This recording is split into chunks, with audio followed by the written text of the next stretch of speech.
7강입니다. 둘째 마당이 시작됩니다. 43쪽입니다. 계몽주의와 그 문제입니다. 지금 우리는 19세기, 20세기 프로테스탄트 사상사를 따라가고 있습니다. 앞에서는 그 이전까지 이야기를 쓴 거예요. 근데 계몽주의도 19세기는 아닌데 더 앞이죠. 그래도 다 연관이 되어 있습니다. 어떤 사상이라고 하는 것은 단절되어서 나타나는 게 아니라 앞뒤 전체 맥락과 연결되어 있습니다. 계몽주의를 알아야 19세기, 20세기 프로테스탄트 사상사를 알 수 있는 거죠. 계몽주의가 영어로 enlightenment라고 하겠죠. 불을 밝히다는 겁니다. 아니, 불을 밝힌다기보다도 환하게 깨우쳐서 알게 한다는 겁니다. enlightenment. 독일어로 Aufklärung인가? Aufklärung이라고 그런 단어로 보입니다. 계몽주의, 교육시키고, 알게 하고, 다 그 비슷한 거죠. 문학에서도 계몽주의 문학이 있지 않습니까?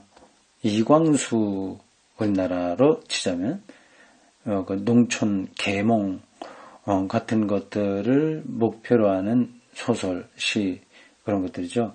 계몽주의예요.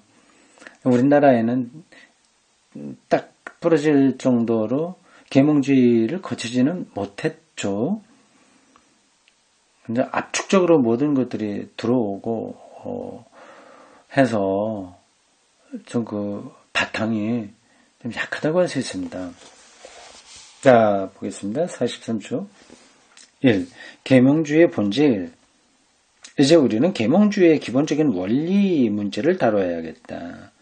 영국의 홉스는 17세기 사람인데 홉스와 흉, 독일의 레싱과 칸트, 프랑스의 루소, 볼테르 등과 같은 18세기 위대한 사상가들에 관해서 직접적으로 이야기하려는 것이 아니고 계몽주의의 기본적 원리에 관해서 이야기하러 합니다. 우리의 학구적인 생활은 대부분 이 원리에 바탕을 두고 있다. 이 계몽주의의 원리가 학구적인 생활의 바탕이라는 거죠. 다음, 그렇죠. 물리학도 물리의 성질을 이제 밝혀보려고 하는 거 아니겠습니까? 옛날에도 이런 계몽주의적인 성격이 당연히 있었죠. 그러나 이 시대에 이르러서 그게 폭발적으로 나타났다고 하는 겁니다. 비유적으로 얘기하자면 이명박 박근혜 정권하에서도 잘못된 거 고치고 좀 뭐라 해야겠습니까? 좀 투명한 세상 만들자고 하는 노력이 있었지만 잘 안 됐잖아요. 힘도 약하고. 근데 촛불 집회 1년 반쯤 전쯤 박근혜 가 이제 이런저런 그런 우리가 잘 알고 있는 문제로 인해서 대통령실에서 내려오는 과정에 이제 촛불 집회들이 많이 있었는데 일종의 혁명적으로 어떤 일들을 이뤄냈죠. 그때부터는 이제 완전히 다른 세상이 되는 것 같은 겁니다. 괄호로 묶인 1번 자율에 관한 칸트 정의. 계몽주의 원리 첫 번째는 자율입니다. 자율. 우리는 네 가지 중요한 개념에 관해서 논하려고 한다. 다만 그 개념들이 어떻게 적용하는가에 대해서는 자세하게 설명하려고 하지 않는다. 그중 첫 번째 것은 자율이라는 개념이다. 오토노미. 보통 오토매틱 이렇게 하지 않습니까? 자동적이다. 독일어로 자동차를 아우토 이렇게 얘기하거든요. 기계적으로 움직이는 거니까 아우토라고 합니다.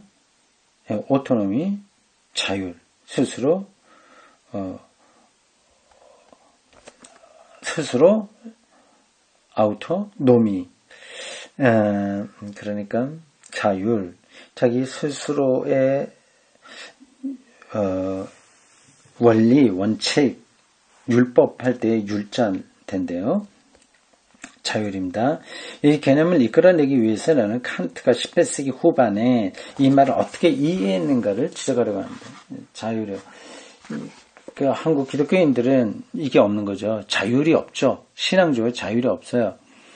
타율이죠. 민주화돼야만 자율이 가능하거든요. 왕 앞에서 어떻게 자율적인 인간이 되겠습니까? 자율이 계몽주의 첫 번째 원리입니다. 칸트는 계몽이라는 말을 독일어로 여기 나왔네요. 아프클레어룽, 클레어렌, 열다, 밝히다, 설명하다, 아우프는 위로라고 하는 전치사인데 합해서 독일어로 아프클레어룽을 우리말로는 계몽, 영어로는 enlightenment 이렇게 번역합니다.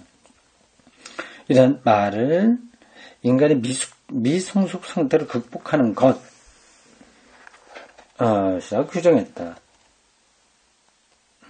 미성숙, 극복이죠. 그는 말하기를 미성숙이란 누군가 다른 사람의 지도 없이는 자신의 이성을 구사할 수 없는 것이라고 했다. 이러한 종류의 미성숙 상태의 원인은 자기 자신에게 있다. 그것은 다른 사람의 지도 없이 이성을 구사하려는 결의와 용기의 결여에 뿌리박고 있다. 이성의 자유로운 구사야말로 계몽주의의 본질이다. 자, 좋은 거 공부했어요. 이건 맞습니다. 이성이 자유로운 구사, 이게 자율입니다. 이게 계몽주의의 본질입니다. 그런데 이상의 것은 자율이 무엇을 의미하는가에 관한 가장 알맞은 설명이라고 할 수 있다. 칸트는 사람이 지도자를 가진다면 그 지도자가 어떤 종류의 것이든 이를테면 종교, 정치, 철학, 교육, 어디에 속한 지도자이든 그 생활이 얼마나 편안할 것인가를 지적했다. 뭐예요? 생활? 또 봅시다. 그러나 다른 사람의 지도 아래에 있는 안전으로부터 사람을 끌어내는 것이야말로 바로 칸티어이드였다. 아래에 있어서 안전이란 인간의 천본성은 무슨 일인가?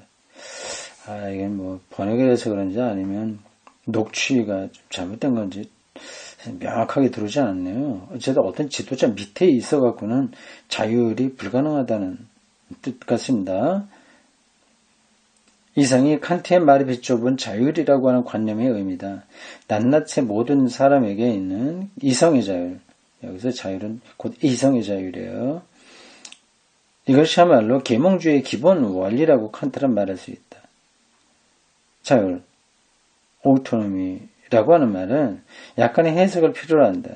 그것은 자기를 의미하는 아우토스와 법을 의미한 노모스라는 두 그리스어에서 유래되었다.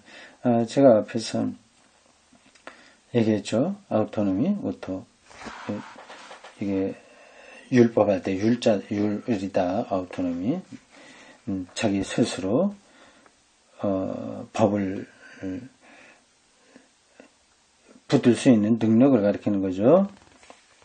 자율은 자기가 자기 자신에 대한 법이라는 것을 의미한다. 자기중심이죠. 법은 우리 밖에 있는 것이 아니고 우리의 참된 존재로서 우리 안에 있다. 이 말이 그리스어에서 유래되었다는 사실은 자율이 타의나 고의에 반대라는 것을 똑똑히 드러낸다. 자율은 법이 결여된 주관성이 아니다. 이게 카오스가 아니라는 얘기입니다. 법이 결여된 주관성, 카오스.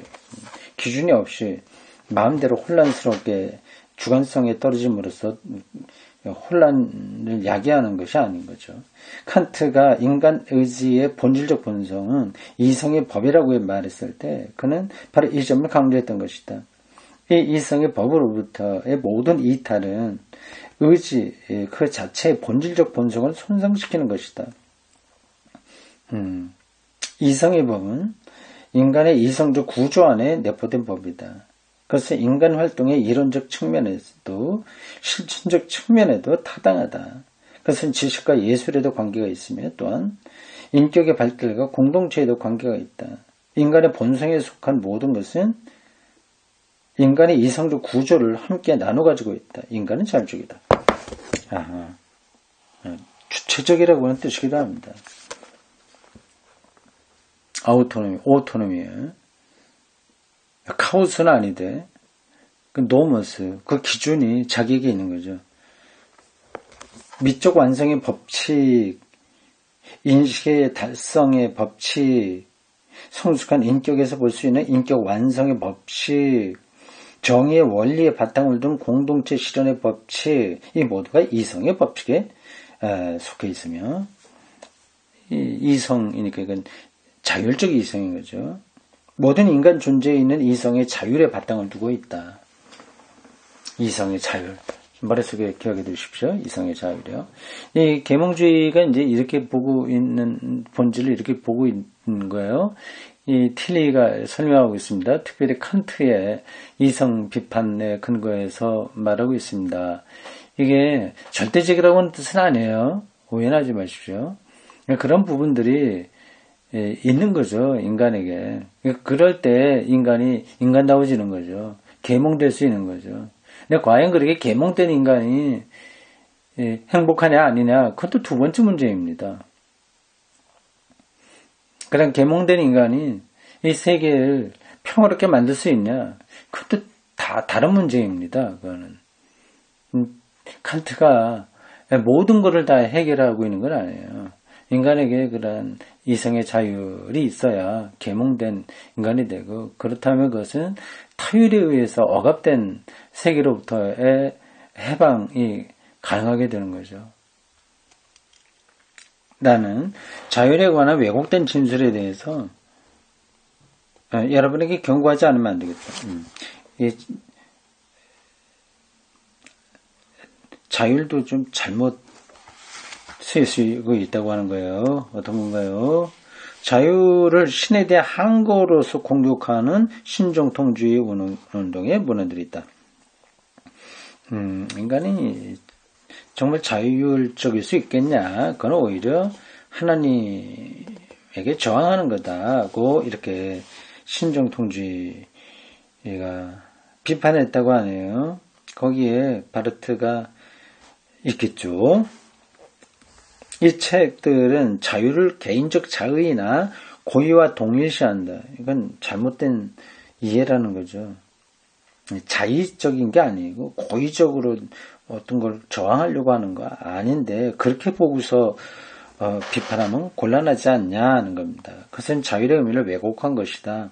인간의 자율은 신의 말과 뜻에 맞서는 것이 아니다. 이땐 신의 뜻이 마치 인간에게 창조된 선과 그 성취에 반대된 것이는 보이게 될 것이다. 우리는 자유를 인간이 그 자신의 피조적 선에 관해서 가지는 기억이라고 정의할 수 있다. 멋진 표현입니다. 이 자유는 개인의 자의나 고의 뭐 이런 게 아니라 피조적 선, 선하게 피조되어 있다고 하는 거 아니겠습니까? 그것에 근거해서 우리는 자유를 말한다는 거죠. 자유는 인간이 정신적 활동의 전 영역에 걸쳐서 이성의 법칙 아래 산다는 것이다. 계몽주의와 많은 철학자들은 자유를 신의 의지와 같은 것으로 보았고, 이처럼 같은 것으로 본 것을 결코 비판하지 않았다.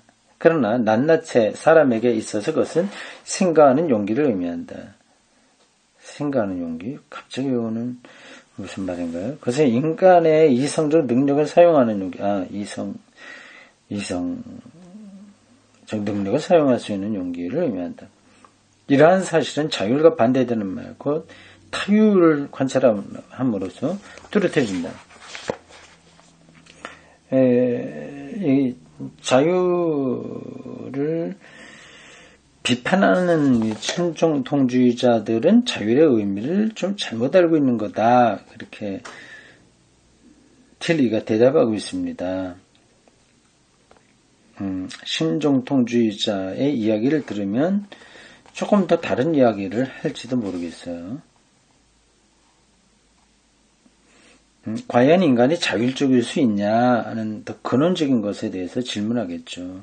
그 자율보다는 하나님의 계시에 응답하는 것이 옳지 않냐, 그러한 신종동주의자의 입장이 가능합니다. 그럼 틸리는 또 그래, 바로 하나님의 계시에 우리가 반응하는 것, 그것이 바로 자율적 이성이다, 이렇게 또 말할 수 있겠죠. 자, 이 개념을 좀 더 정확하게 위해서 타율이 무슨 뜻인가를 보려고 합니다. 헤테로노미예요. 헤테로,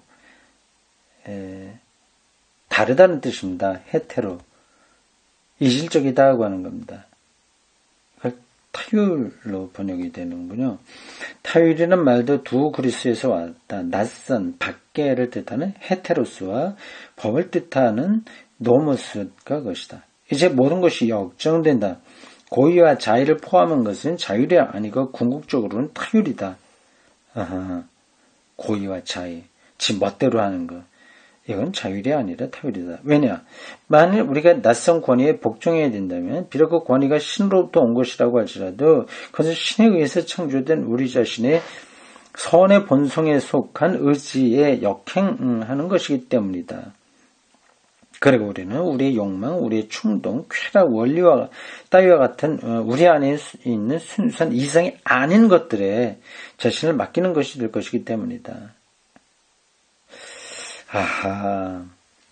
근데 이게 그렇게 구분이 확실하게 되나요? 순수한 이성적인 판단하고 그렇지 않은 것이 그렇게 명백하게 분리가 될까요? 기독교에서 인간은 타락했다고 보지 않습니까? 그러니까 피조의 선의 부분인 그 순수 이성은 타락하지 않은 걸까요? 예. 예, 계몽주의가 꽃을 피웠던 모더니즘이라고도 할 수 있고요. 예, 계몽주의는 잘 이렇게 교육시키고 자율적인 인간이 되면 새로운 세상이 온다고 얘기했는데 결국 세계 1차 세계대전, 2차 세계대전이 일어나고 말았어요. 그러니까 자율이 그렇게 잘 돌아가는 건 아닙니다.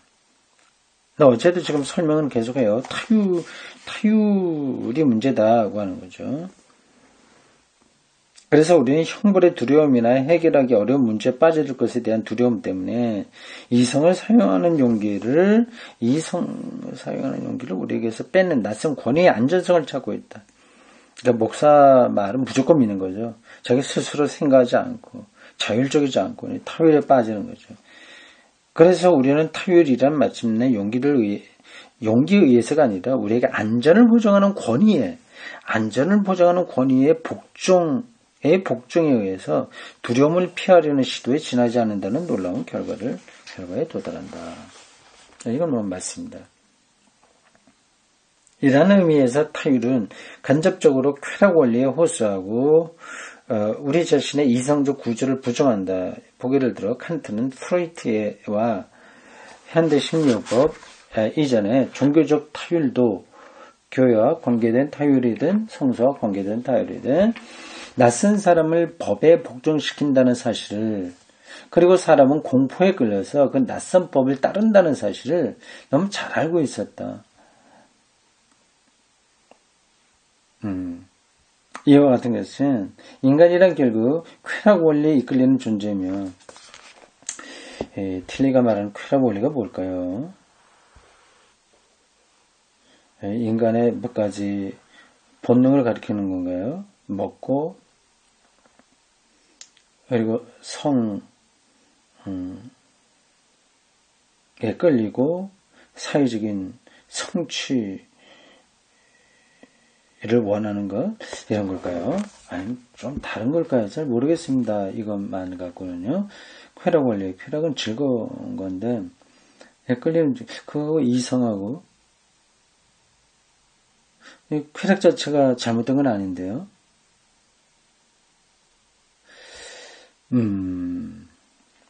그 자율적 이성과 원리, 자율적 이성의 원리와 쾌락의 원리를 이렇게 이원론적으로 구분하기는 쉽지 않을 것 같습니다. 제가 보기엔요. 근데 어쨌든 여기서 구분해서 보고 있어요. 인간의 이성적 구조의 피조물이라는 선의 본성을 전도시킨다는 사실을 의미한다. 타율은 그렇게 한다는 거예요. 타율적인 건. 설명이 그럴듯하긴 한데 완전히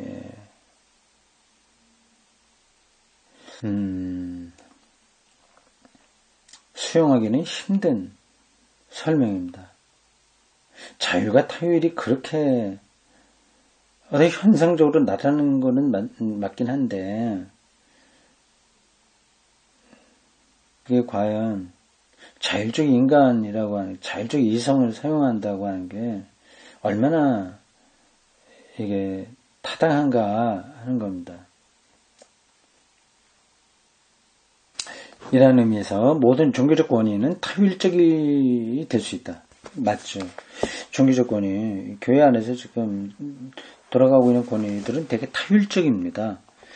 이 신자들을 자율적인 인간으로 만들지 않아요. 스스로 이성적으로 생각하게 하지 못합니다. 그렇게 하는 것은 오히려 막아버려요. 그래서 신자들은 자율적으로 이렇게 생각을 하면 또 골치 아프니까 그 용기도 없으니까 그냥 안전하게 그냥 타율적인 신자가 되고 맙니다. 물론 타율은 신율, 테오노미로 변형되는 순간에 사라진다. 이 사람이 지금 세 가지 율을 이야기하고 있습니다. 자율, 타율, 신율이에요. 이 세 가지가 폴텔리 신학의 특징이기도 합니다. 신율이란 테오노미예요. 오토노미, 헤테로노미, 테오노미. 신율이란 성서나 교회에 관해서 증언하는 우리 안에 임재한 신적인 영역의 현존에 관해서 우리 자신이 가지는 개인적 경험을 의미한다. 이건 타율은 아닌 거예요. 이게 신율이 틸리가 원하는 상태겠죠. 아주 흥미있는 것은 칼빈의 많은 말에서 몹시 타율적인 권위의 소리가 나는데도 성서는 신적인 영이 이것을 증언할 때만 우리에게 권위가 될 수 있다고 하는 것을 아주 분명하게 진술하고 있다는 점이다. 네, 성령의 조명이라는 표현이죠. 성령의 조명을 통해서 이 타율적인 그 흔적이 있는 칼빈의 말에 신율적인 성격이 포함된다는 겁니다. 이런 설명들이 지금 귀에 여러분들 들어오시는지 모르겠습니다. 우리가 일상적으로 살아갈 때는 별 생각해보지 않았던 부분들이에요. 근육으로 말하면 보통 때 쓰지 않는 근육이죠. 근데 그 근육을 자꾸 써야 그걸 이제 스트레칭 해야 다른 근육도 건강해지는 것처럼 이러한 공부가 필요합니다. 이 내적 증언이 결여되어 있는 곳에서는 성서의 권위란 아무런 의미도 가지지 못한다. 성서의 권위의 복종은 단순히 외적 복종이지 개인적인 내적 경험이 되지 못할 것이다. 자율에서 우리는 우리 인간이 존재 안에 심어진 신의 자연법을 따른다. 신의 자연법. 이성이죠. 이성. 그래서 만일 우리가 성서에서나 교회에서 이 자연법의 진리를 경험한다면 그때 우리는 아직도 자율적임에 동시에 우리 안에 신율적인 차원을 함께 가지는 것이 된다. 만약 우리가 이런 경험을 가지고 있지 않다면 그때 우리는 미성숙한 사람으로서 형벌과 위험에 대한 불안을 피함으로써 얻어지는 안전을 구하는 권위주의적인 복종을 따르게 될 것이다. 자신의 신적 근거를 알고 있는 자율이 곧 신율이다. 신율적인 차원이 없는 자율은 단순한 휴머니즘에 떨어진다. 이건 동의하는 바입니다. 네, 신율적인 차원이 없는 자율은 단순한 휴머니즘에 떨어진다. 저도 설교하는 중에 가끔 그런 얘기 했죠. 다 똑같이 세상에서 사랑을 실천하고 정의를 위해서 투쟁하고 하는 곳 있다. 예수 믿지 않아도 된다. 안 와도 그런 사람이 많이 있다. 휴머니즘에 근거해서 그런 일을 한다. 그건 좋다.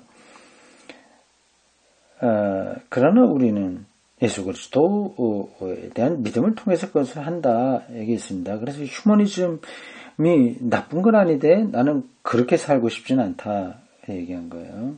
그러니까 폴 틸리의 말하면 따르면 저는 자율적이면서 신율적인 거라고 한다면 세상에 있는 사람들은 휴머니즘의 근거에서 사는 거죠.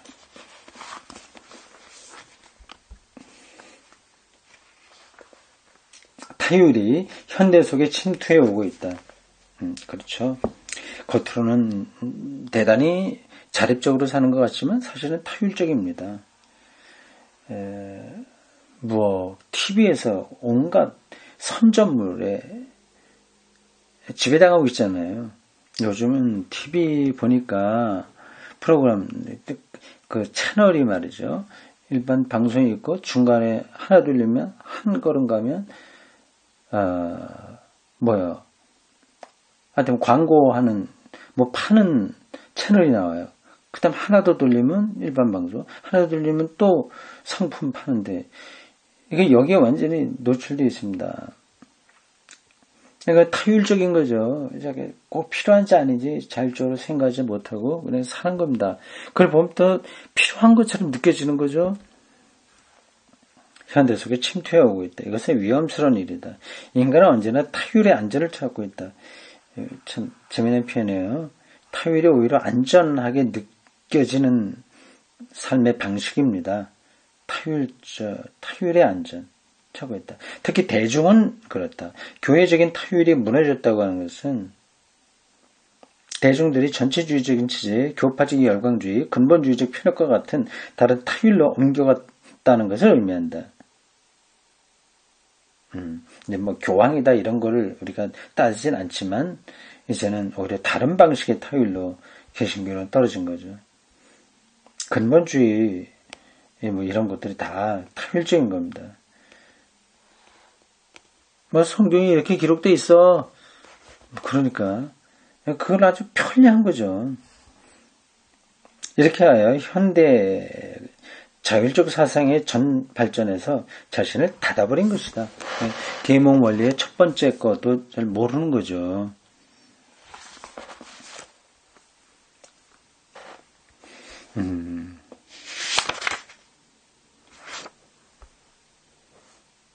이러한 원리에 비춰보면 여러분은 계몽주의가 어째서 모든 혁명 가운데 가장 위대한 혁명의 하나가 되어가는 걸 이해할 수 있다. 그것은 사회적으로는 부르주아 혁명이었다.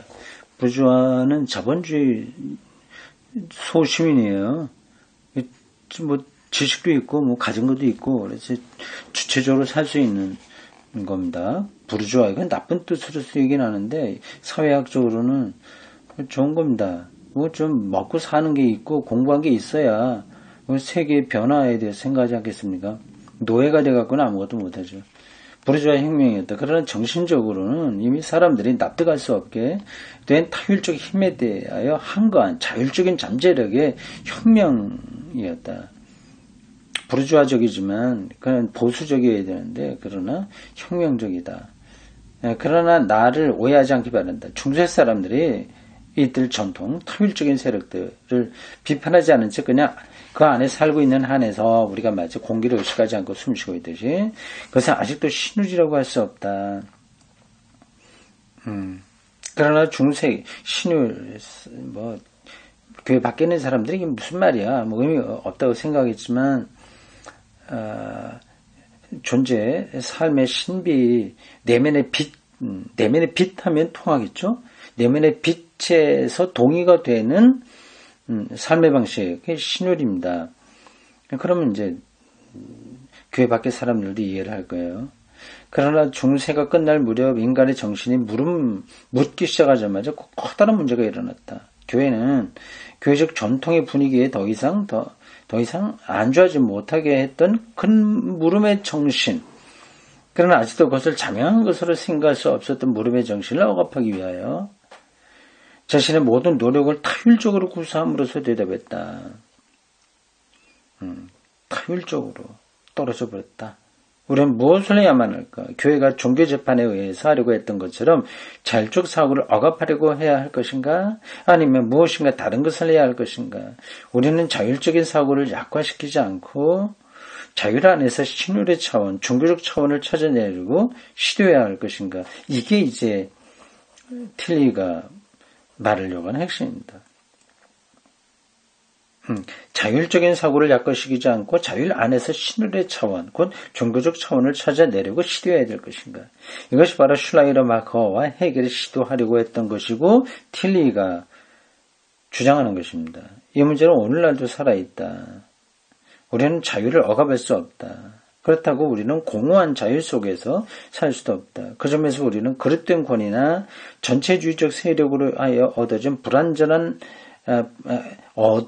그런 것으로 얻어진 안정성을 붙잡을 위험에 빠지게 될 것이기 때문이다. 공허한 자율에 떨어지게 되면 결국 타율적인 안전으로 떨어진다고 하는 거죠. 태극기 부대요, 우리나라에 요즘 계속해서 문제가 되고 있는 그 사람들, 툭하면 뭐 종북 좌파 이런 말로 자기들의 어려움을 헤쳐나가려고 하는 세력들, 이게 다 타율적인 세계관에 떨어지는 거고, 권위나 전체주의적, 그릇된 잘못된 권위는 전체주의적 세력으로서 얻어지는 그 안정성, 잘못된 안정, 거기에 매몰되는 거죠. 여기까지입니다.